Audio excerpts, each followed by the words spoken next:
कुछ सदी पूर्व की बात है। तब हमारे गौतम बुद्ध जैसे महापुरुष इस धरती पर थे।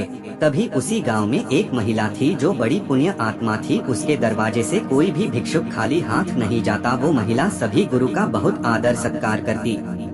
उसका एक बेटा था जो कि काफी मन्नत से हुआ था। कुछ दिन तो काफी हंसी खुशी बच्चे के साथ निकल जाता है, लेकिन बच्चा जैसे ही 5 साल का होता है थोड़ा बीमार रहने लगता है। उसे काफी वैद्य को दिखाते हैं पर आराम नहीं होता। कुछ दिन जैसे तैसे बीतते हैं। अब वो 10 साल का होता है। उस औरत ने सुना था कि एक सिद्ध पुरुष आए हैं जो बहुत शक्तिशाली हैं और उनके पास दिव्य शक्ति है। वो किसी को भी ठीक कर देते हैं। महिला अगली सुबह उन गुरु के पास अपने बच्चे को ले जाने वाली थी कि अचानक उसी रात बच्चा इतना बीमार हो गया कि उसने अपने प्राण त्याग दिया।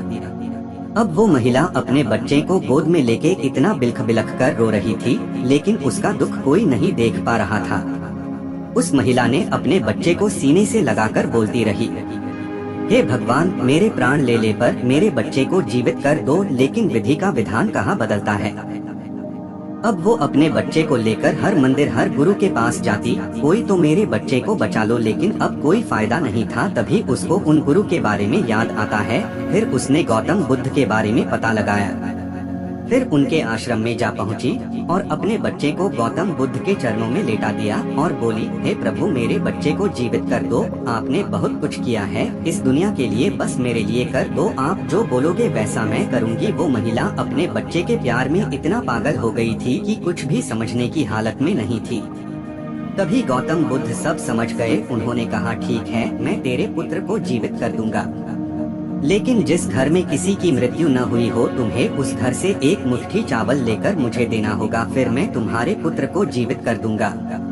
महिला बिना कुछ सोचे समझे चावल लाने भागी, लेकिन उसे हर जगह यही सुनने को मिला कि किसी का बाप मर गया, किसी की पत्नी, बेटा, पति, माँ तो किसी की बहन। उसे कोई ऐसा घर नहीं मिला जहाँ किसी की मृत्यु न हुई हो। अब तक उस महिला को समझ में आ चुका था कि हर कोई मेरी तरह दुखी है। अब उधर गौतम बुद्ध के जितने शिष्य थे बोलने लगे, गुरु कैसे करोगे इस बच्चे को जिंदा। उस महिला को अपने उम्मीद तो दे दी, कहीं कुछ गलत न हो जाए। गौतम बुद्ध मुस्कुराते हुए बोले, कुछ नहीं गलत होगा। अब तक वो समझ गई होगी। तभी वो महिला एकदम बुरे हालत में आती है और अब वो रो नहीं रही थी, बस शांत थी। गौतम बुद्ध बोले, क्या हुआ, मिला चावल। महिला ने कहा, नहीं गुरुजी, कोई ऐसा घर नहीं था जहाँ मृत्यु न हुई हो। हर घर में किसी न किसी की जान गई है।